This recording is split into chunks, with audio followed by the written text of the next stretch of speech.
Entrepreneurship during economic uncertainty, why millions of people have started a business during the pandemic. I wanted this article today. I wanted to have something that was positive for everybody to kind of feel good about. This article is back from September 14th. I'll make it a little bit bigger here on the screen. So during the pandemic, entrepreneurs opened their own businesses at more than twice the rate seen in pre-pandemic times, thanks to government support programs and improved remote technology that weren't available during the economic downturns, such as the Great Recession. Yeah, the internet has opened up so many doors. High-speed internet availability to so many more people has opened up so many more opportunities. Here's a success story. So since it's official, where's the name of the business? Oh, okay. Since its official launch in August 2020, LoungeFit has made $35,000 in sales and acquired over 105,000 followers on TikTok. In November, Smith posted a how-to video for those looking to start their own clothing brand. The post helped bring in $3,000 in sales in one day and now has 370,000 views and nearly 65,000 likes. So this is what caught my eye in this article because I wasn't sure if I was going to talk about it or not. I like the style and the colors and stuff that Andre is rocking there, but it was something that I think is important to recognize is that in our business, likes and shares and views don't necessarily equate to huge life-changing numbers, right? So in this case, he did one post and made $3,000 in sales, and it got him 370,000 views, 65,000 likes, which is awesome, right? But I would say that if you're looking at somebody else and you're saying, hey, you're getting all these views and you're getting all this attention, is it bringing in enough? Now, if every post he does hits that $3,000 mark, well, start posting every single day and you got yourself a really crazy, business. But in August 2020, LoungeFit has made 35,000 in sales. So I don't know if since its launch. So total is 35,000 in sales. So I think what Andre needs to do there is he needs to go back, look at what made that post go so far, right? It's on TikTok. I mean, it's a lot easier to go on viral on TikTok than it is on almost any other platform because of the nature of how fast each video is, and you're just moving and moving and moving. But I think when you're just I want you to put your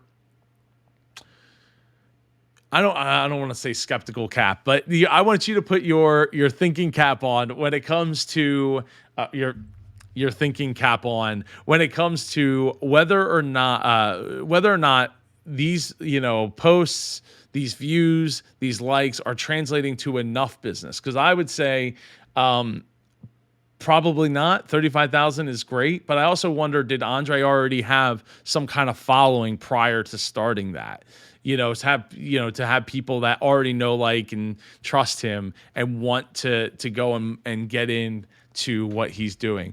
It is not easy to produce something that people will share. It's not easy for something to produce something that will get that widespread hit out there. But I applaud Andre for going in and doing it. And here you go to echo everything I just said, because I didn't honestly fully read the article, but honestly, it's been an absolute roller coaster ride. But I wouldn't change it for anything, honestly, because to come from where I came from and to build something like this is a dream for a lot of people. Ding, ding. I mean, creating your own clothing line is not easy. I mean, look, I'm rocking the Super Entrepreneur stuff. You can go to shopsuperjoe.com to go get your hats and t-shirts and I have more hats and designs coming and books, signed copies of my book.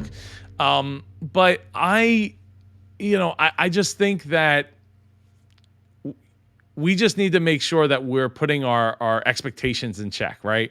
and expectations of what other people are achieving too. Like we see the big numbers, like, oh man, I wish I had those big numbers, but in one day that post brought 3,000, and total since last year 35,000, which is a great start to a company that most businesses lose money. Hopefully Andre is keeping his costs super tight so that he's keeping as much of that 35,000 as possible. Obviously he's got costs and things, so there's only so much he's going to be able to keep, but keep up the great work, Andre, and keep pushing and go back to what worked in that video and figure out like what was the thing that pushed that video over the top, especially now that you have a year's worth of content that people have viewed and taken in. There's a bunch of other stories here. Let's see. Raven Silas, a 27-year-old in New Orleans, found inspiration for her new business via social media. After being laid off from her job as a marketing manager at the beginning of the pandemic, she said her new anxiety led her to experiment with different coping mechanisms, including affirmations, which she discovered on TikTok. Now, the positive statements are used as the base of her handmade candle brand, Breathe in Light, she started in October of last year. I decided to pair the affirmations with the actual candles, and people actually liked it. Something just kept nudging me to go forward. She also turned to TikTok to market her brand. A post from late last year went viral, helped bring in a couple hundred orders within 3 days. Before then, Silas said she only received orders from people that knew her. I opened my phone and my video had like 1 million views and was like, wow, didn't expect that to happen. And it probably was it might have, a few hundred orders is actually a kind of a problem, because if you don't have the stuff to be able to make said candles, all of a sudden you're not delivering on the thing that you're putting out there. So always try to be ready, but don't overextend yourself when it comes to that. I hope you enjoyed this positive article to end the day.